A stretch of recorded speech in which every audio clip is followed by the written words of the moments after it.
There are places in this world where the past refuses to stay silent, where footsteps echo in empty corridors, bruises appear without reason, and laughter drifts from rooms no longer occupied.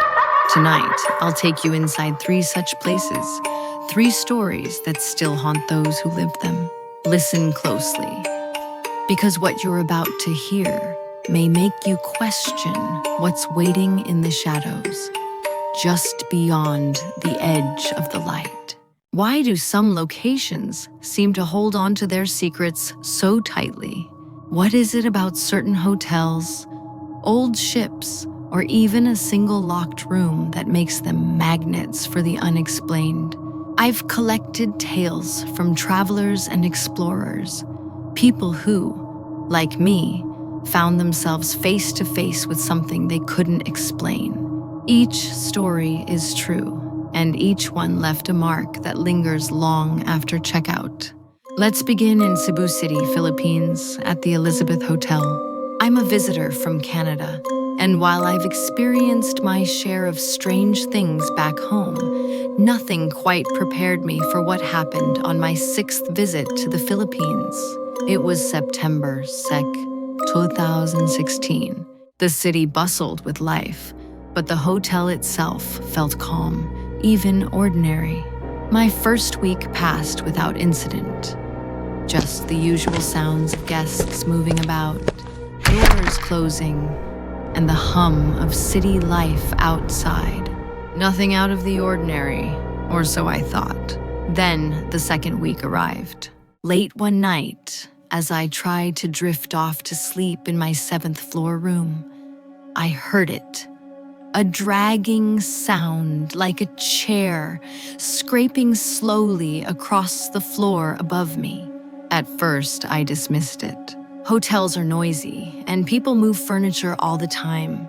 But then I remembered. Every floor in this hotel is carpeted. There shouldn't be any scraping at all. That night, I heard a double knock at my door. "Who is it?" I called, but there was only silence. 10 minutes later, another double knock. Again, no answer. Annoyed, I tried to sleep, but the dragging sound returned, repeating every half hour. This went on for 5 nights. Each time, the knocks and dragging were joined by silent phone calls. Twice, the phone rang, but no one spoke. I started to think someone was playing a prank, maybe someone who knew my room number. But when I finally complained to the front desk, the manager checked the registry and called over several staff members. They looked at each other, uneasy. "No one has checked into the rooms above you, or on either side, for days," the manager said quietly. He offered to change my room, but I refused. Whatever was happening, I wanted to see how far it would go. The mystery of the empty rooms, the dragging sounds, the knocks in the night, none of it ever found an explanation. Sometimes, the unknown is more thrilling than any answer. Our next story comes from Colorado, in a hotel that wears its Victorian history proudly. My name is Elora, and though this story belongs to my sister, I remember every detail she told me. She'd gone to a small, picturesque town for a vacation, choosing a historic hotel built in the 1880s. The place was beautiful. Antique wallpaper, velvet drapes, and furniture that whispered of a different era. But from the moment she set foot inside, she felt uneasy, as if unseen eyes were watching her every move. Her room was simple. An old bed, a tiny bathroom, and a closet that seemed to swallow light. The first night, she couldn't sleep. Every time she drifted off, she jolted awake, heart pounding. She blamed nerves, maybe the strangeness of sleeping somewhere new. But the feeling of being unwelcome grew stronger with each hour. After a day spent exploring the town, she returned to the hotel to rest. She woke from a nap to find a fresh bruise on her thigh, the shape of a finger. She hadn't bumped into anything, at least nothing she could remember. She sent me a photo, and we puzzled over it together. The bruise was in a spot almost impossible to hit by accident. That night, another bruise appeared, this time on her hip, closer to her stomach. She was certain she hadn't hurt herself. The unease in the room deepened, especially near the closet. She wanted to burn sage, but the hotel's strict no smoking policy stopped her. On her last morning, she found a third bruise, smaller but just as unexplained, on the same thigh as the first. Exhausted and shaken, she checked out, convinced that something in that room didn't want her there, or maybe just wanted her to know it was there too. The last story takes us to the Queen Mary, the legendary ocean liner now docked in California. I spent several nights aboard in November 2012, staying in Room A131. I'd heard the stories about the ship's haunted corridors, the restless spirits of passengers and crew, but I didn't expect to become part of the legend. On my first night, the TV in my room turned on by itself. 3 times I turned it off, only for it to flicker back to life when I was in the bathroom or lying in bed. I checked the remote, checked the plug. Nothing explained it. That same night, I was awakened by the sounds of a party. Laughter, clinking glasses, voices drifting through the wall.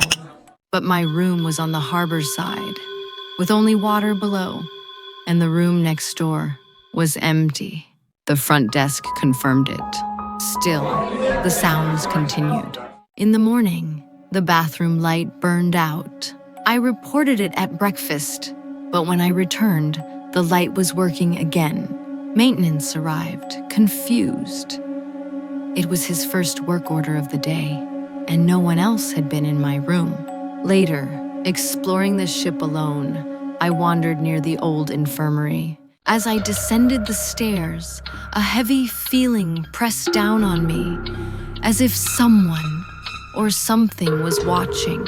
I turned back, unable to continue. Outside, in the sunlight, the feeling finally faded. At one point, lost and searching for a restroom, a painter in overalls appeared and showed me a shortcut through a staff entrance.